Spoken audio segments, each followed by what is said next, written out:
On this stream right here, for example, like, I'm very conscious over everything that come out my mouth. And I've talked about that whole trip and swap shit the most on this just because it's so old and I haven't done it. But I just did my on the radar freestyle. Dead. It's dead. Fuck it. It's not very much escalated at this point, so it's fuck it. But I just did my on the radar freestyle. I thought I was just doing a freestyle, but I did an interview too. And when I pulled up, I looked at the screen, I seen the footnotes of my interview. Period. K-Suave. Period. Zeliocho. Period. P&B Rock. Okay, another period. How does it feel growing up in Ohio listening to artists like Trippie? Like, them niggas didn't know nothing about me for real, so they just asked me generic based questions, but like I had to sit there and I, like, you know what I'm saying, I ain't hoe out and, oh yeah, I love them niggas so much. I'm like, oh no, I don't fuck with them niggas, but it's not for y'all to know, it's not y'all business. But what I'm saying is morals comes into play with that, because when that shit happened and everything and I got jumped and everything, if I would have came out on Instagram and, does anybody know that happened? No. Type shit, but it's like this shit, like, I don't. You just like, brushed over that real fast. But I don't think this shit'll blow up like that for real.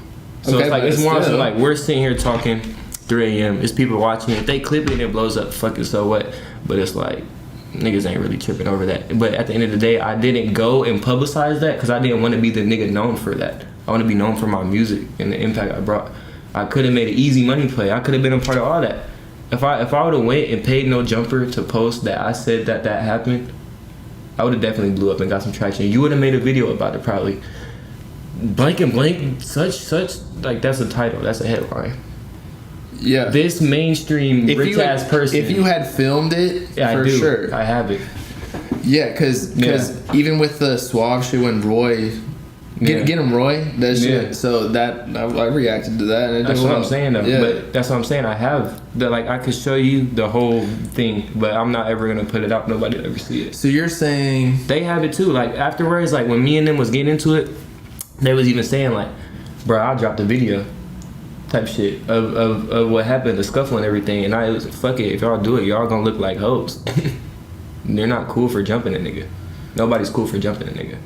If you fight a nigga straight up one-on-one and he beat your ass and niggas laugh at you, fuck it. I say that all the time actually. But niggas have so much money and you get to a point where you have so much money and you have so much influence, like niggas will do anything for you. Some niggas, they get so much money and power, they'll never fight their own fight, and that's just what it is. I don't care how rich and powerful I get. If a nigga try to hold me, we can fight. If you beat my ass, you beat my ass. You feel what I'm saying? I'm not gonna be like, I'm so rich and up, fuck that. Y'all niggas come do this. That's some hoe shit. I mean, Bob said, no, I'm my boss. Y'all go handle that for me. No, I mean, I'm standing on that. You feel me? Like, I've never been in a situation. Well, I've elbowed some people in the face during a fight, but like, I've never gotten in. Like, why was that your go-to move? Well, it was where I was. My nigga go-to move in a fight is like, no, my boy got punched in the face randomly, and he was here. The guy who punched him was there, and like I was grabbing him, and then I went like that, and then we just like dipped shit. Basically. Type shit. But like no one's ever really challenged me into a fight. Okay, so bro told me like you gonna have to go through 50 niggas to get through me, and then I wouldn't do that. Type shit. But then when the situation comes and it's the 50 niggas right there. But I'm trying to tell you why. I'm trying to tell you why. But actually, they don't do it because there's more to lose than to gain in their position. Okay, so they fight you, they win. It's like, what did they get? They beat, no offense, an underground rapper. Meanwhile, they're mainstream. Okay, but look, all right. So if you sent the niggas to do it and you ain't touched the niggas at all, kind of some boss shit.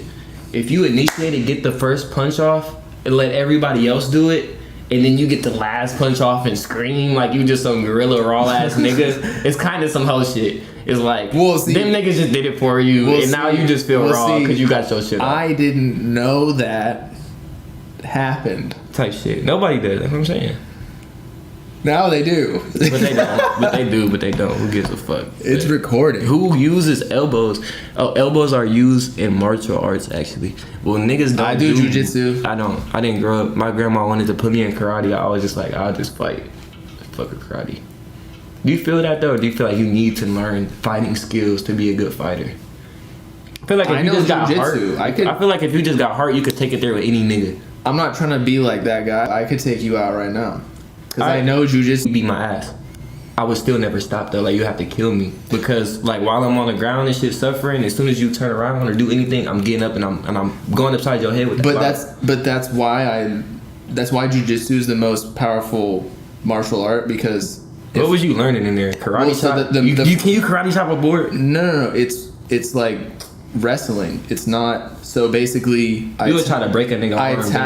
I tackle you. He be trying to dismember niggas and fight. No, I tackle you. Then the first move they teach you and they make you perfect before you move on to the next one is a rear naked choke, which is basically you put your arm around their rear neck. Naked choke. You get. I'm not gonna do it to you. Nigga, gay, bro. No, the first thing they taught this nigga was a rear naked choke. Ready? You go behind here, and then you go like that, and then you can just like you see. Hey, this nigga just tried to really use me as an example. But so it cuts off your jugular vein from going to your brain, and you will just pass out. You wouldn't die, but I'm happy you said that because like if we ever do get into some shit, I know to just do some hoe shit. Like I have to stab you or shoot you because if you do that rear naked choke shit to a nigga in real life, they gonna kill you if they stay alive. No, but like they won't be able to breathe. Yeah, but like if you don't kill them right there. Any nigga that wakes up from that, like, you have to die. Right. Yeah. Yeah, I see Mortal Enemy type shit to do to a nigga. But I could break their ankle and shit. Which is fucked up. Like, that shit is just weird. I'm type of nigga, like, we just gonna duke it out. But see, that's not even, like, a good way to do it. That's not a good way to fight. But what I'm saying is there's no rules in fight. Like, okay, if you were doing that to me, like, when you do, like, I would be trying to bite your arm hard as fuck. But imagine... imagine we're 1v1 right here, like you got your fists up, and you're way taller than me. I literally in jiu-jitsu you learn how to tackle in a certain way. Nigga would grab my leg. So no, well I don't want to know I get behind your leg and essentially like kind of trip you and you fall backwards. I get behind you and then do the rear naked choke. So this nigga 12, bro. He didn't know 12. So I'm just saying in general. No, I just said. I say it on stream all the time. I'm gonna tell you ain't gonna shoot shit, bro. Whatever. I got hella guns come to my house. I ain't gonna act like I'm the toughest nigga or none of that at all. But before y'all go running with shit, like I said, my issue intentionally was not with Suave. So you running off and saying Suave had him jumped and all that, and I seen that shit on Reddit too. Like they was putting that shit on Reddit. What? I was getting like people from Ohio was sending me like Reddit shit, and it was basically people saying. K Suave sent his goons to jump East Bay Tay in the studio. It was on Reddit for everybody to see. It wasn't him though. That's what I'm saying. It wasn't him, but nobody else was there and nobody else knew. My personal belief is somebody over there, one of them whole ass niggas on the team was posting all that shit. And nobody knew but us at the studio. When I would post on Instagram, people would be in my comments saying shit about it, but nobody knew about it but them. Niggas had fake pages on my shit. Niggas grown as fuck millions of dollars with fake pages like on some cute little kid trolly shit. Like that's why I be saying like niggas don't be real niggas for real. Like some whole ass niggas get rewarded and get rich. Like but that's just how the world works. Is that crazy? Like you can be a not good person to the world and be a bitch and still get rewarded. Wait, what? Before I say anyone's a bad person or a good person, I was just saying for example. I'm not calling no nigga. Right. I'm for real. I was just saying for example. I mean, you kind of were associating, but what? You feel me? What happened? Whatever. But what happened, nigga? So this is really, I'm chilling, nigga. And there was a lot of shit going on. Like me and Saul was having like a little internal issue. Nothing big though, right? And it was just being like little weird shit or whatever. But I went to Rolling Loud with them. You know who was with us the day before Rolling Loud? Rich and Miri. He was kicking it with us, and we were all trying to go together. And like, I'm not turned, I'm not clouded, but that's what it's all who you know. Like we got into Rolling Loud, we was on stage with Trippie and all them, but Rich and Miri couldn't even get into Rolling Loud at this point. Like he couldn't call on nobody to get into Rolling Loud. Ain't that crazy? But he was turned. But anyway, we on stage with Trip during his set. This nigga brings out DDG and Lil Mosey. But me, Suave, who? Trippie Red. Okay. At Rolling Loud at LA. He brought out DDG and Lil Mosey. What year is this? It's like a year ago. Bro. You remember that shit? Actually, I think I do. Okay, so I was there, I was on the stage, and now when it first happened, one of the first things on my mind, I was like, why the fuck did he bring DDG and Lil Mosey out? Like, that's just so random and weird and irrelevant. But I was fuck it. And I wasn't even on some like, oh, I wish I could be out here performing. I was just on some shit like, Suave and Zelly, they are artists. Like, why you ain't bring them out? Why you bring them two lame ass irrelevant niggas out? That's just what I was thinking. But there was a whole bunch of shit going on eternally. Niggas was unfollowing each other, saying little weird shit. So it was already tension. But I seen a tweet. It said, "I'll never understand why Trippie Redd brought out DDG and Lil Mosey at Rolling Loud." That's what the tweet said, and I liked it. This nigga calls my phone. Oh, so you tough as fuck now, huh? So you that nigga? You think you can just talk about niggas? Da da da da. You posting shit about Twitter? Da da da. So I peep like, you saying this about the Twitter post? Yeah. Da da da da. Oh, so y'all niggas been watching my profiles and shit this whole time. Y'all never show love, do anything to help, but as soon as some shit like this came, niggas was quick to call. Y'all weird. Peep that off rip. Then it was, oh yeah, nigga, every time I see you, nigga, it's up. Every time I see you, nigga, we on that. So my nigga Roy took the phone. He, hell no, nigga, we ain't going for none of that, nigga. Fuck you niggas. If it's up, it's up. Like, we gonna stand on that. And that's just what it was. Like, that's literally what this shit really had came all about. Because I said, I never understood why he brought out DDG and Lil Mosey at Rolling Loud. That's what all that shit happened over. Y'all try to play God. Basically, like. They said you already know what voice he was doing. That lame ass voice. Oh God, that lame ass voice. Man, I ain't gonna say like I grew up, I'm older, I don't give a fuck.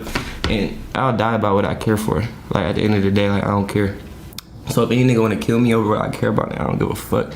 But it's like, I'm not gonna let no nigga hold me. And we cool cause like you wouldn't let no nigga hold you. Like these rap niggas and shit, like you'll get into it with a rap nigga if you standing out for what you believe in. Like you ain't gonna let no nigga just say whatever he wants to you. Well, like I did get kicked out of the studio. You did. You sat on your hands a little bit, but that's not your studio session. I was I was being respectful of like, oh, yeah, his face. It's your studio. Yeah. Exactly. But if we was at your house, he can't kick you out of your house. No. That's what I'm saying. Like, but what I'm saying is, look, I have an opinion, twin. And if I ain't fucking with you, and I want to say I don't understand why you brought them niggas out, I can say that. You're not gonna tell me that. Oh, every time you see me, you and your niggas gonna jump me now because I said that about you. Fuck out of here, nigga. We can fight every single time, or we can kill each other, or we can, but it's not that. But you feel what I'm saying? Like I said, I'm saying that as far as like I'll die for what I believe in, like at the end of the day. But it's not gonna be that. And I'm only saying it because I know it's not that. It's all rap shit, internet shit. At the end of the day, if niggas gonna take it there over why you brought out Lil Mosey and DDG at Rolling Loud, that's on you. I ain't gonna fake. But that's what that shit was over. And swabbing on them niggas was just on some picking side shit. So. I mean, he has to. Exactly. So that's why at the end of the day, I had to grow up too. It's like, I really can't be too mad at you over picking sides in that because you have to. But I'm not going to be putting myself in a situation to where I have to, and I have to cater to a nigga like that. You feel me?